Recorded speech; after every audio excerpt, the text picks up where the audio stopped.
Hi there, it's Liz. I wanted to give you a couple Google Sheets tips that might help you with your attendance pages. So I made a fake attendance sheet, and for elementary teachers, I know that you only have one period here.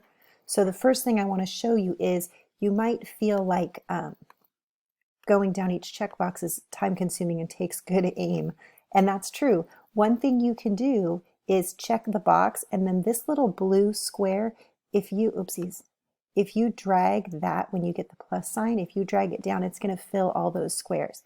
That might be easy if you have most of your class that has participated.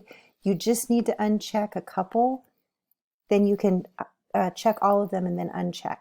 Okay, for junior high teachers, you probably have more than one period, and I know your list is very long.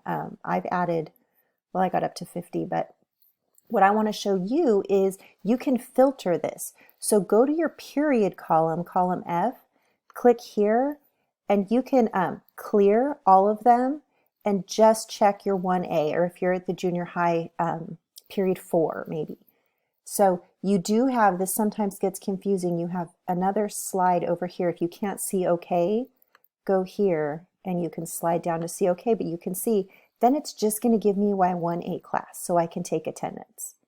Okay, and then when I'm ready to switch to 2A or whatever, I can just go down the list and tap OK, and it'll show me the period. So the two things I wanted to make sure you saw how to do are, first of all, check a box and then just drag that little square down, it'll autofill, and filter by your period.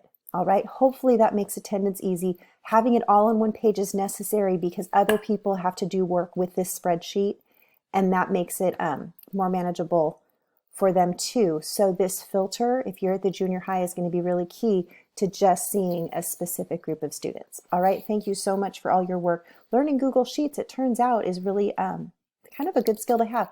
So enjoy working in Google Sheets. Let me know if you have any other questions.